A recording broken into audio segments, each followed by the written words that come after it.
Hi, I'm Zappulla, and I'm here to take you through my journey this year in the Life Design program. This is my first year in the Life Design program, so coming into the class, I honestly had no idea what to expect. I had been told by people that had taken the class before that it wasn't too hard, and my assumption was that it was an easy A. As the class started, the first few weeks of Life Design were really fun. We built towers, knocked down dominoes, and explored the creative process. But soon, the tone of the class shifted. We were tasked with coming up with an idea for a year-long project, and the freedom to choose was honestly intimidating. I struggled to come up with ideas because I was so used to being told what project to create in every other class that I had taken before.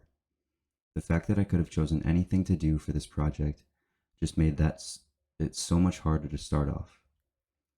I talked with other people in the life design class about what they were doing for their projects, and they didn't have much of a clue what they wanted to do either, so I wasn't too worried.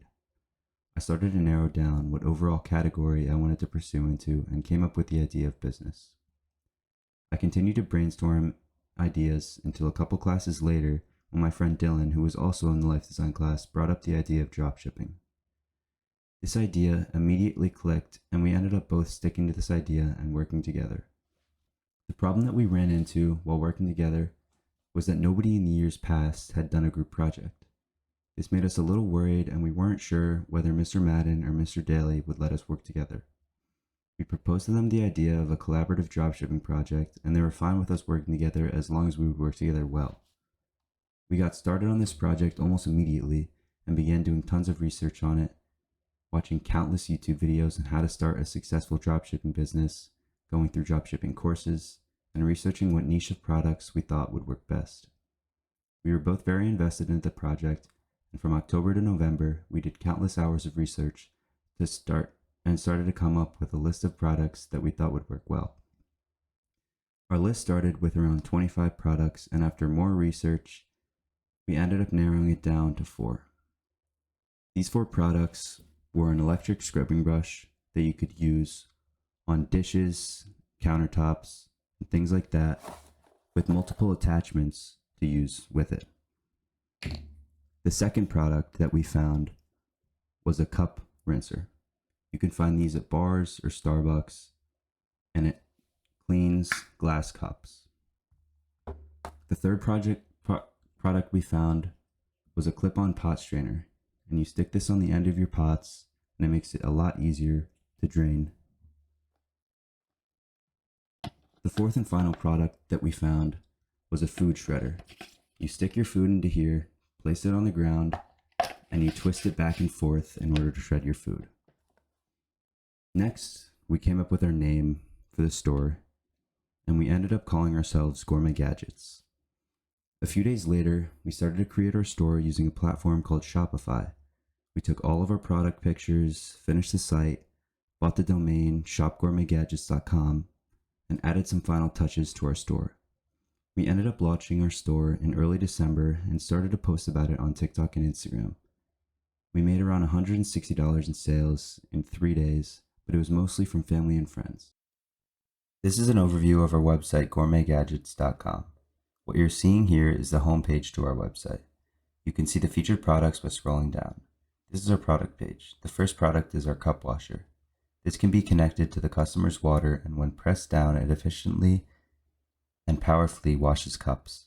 Our next product is our electric scrubbing brush, which allows to easily scrub pots, pans, and other dishes as well as many other surfaces. Our next product is our food shredder.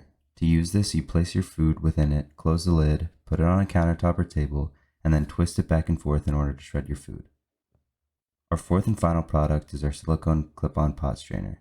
This allows for easy and hands-free pot straining. Then you have our business contact page about us and frequently asked questions.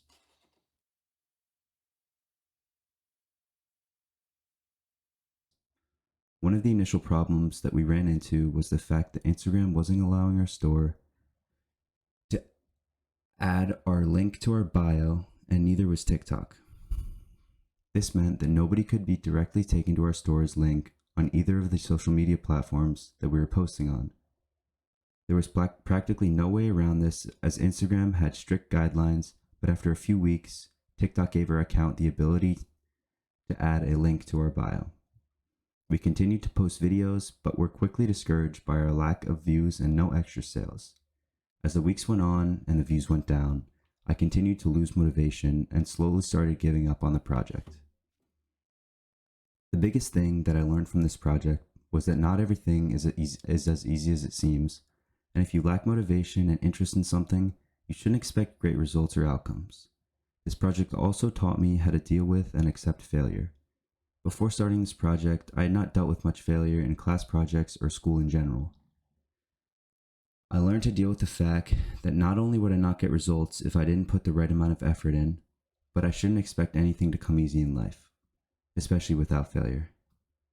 As I continued to fail and lose motivation, I realized that I wasn't too interested in this project after all, especially the products that I was selling in, as it was very hard to be so interested in kitchen products. I thought that dropshipping was just an easy side hustle that would make me a decent amount of money by the way that social media portrayed it. But I soon realized that dropshipping was no easy task, especially without the right mindset or motivation. If I were to start this project all over again, I would have never chosen a project involving business, and I may not have even chose to create a kitchen gadget store. I love exercise and running track, and I think that encompassing a project based on that would have made it 10 times easier to work on and keep motivated throughout the process of it. But you can't rewind time, and sometimes you just have to focus on the present and accept the fact that not everything is going to go your way. Dylan and I got closer as friends during this project and learned to be accountable for our actions, keep an open mind, and how to work with someone while balancing a busy schedule through school and sports.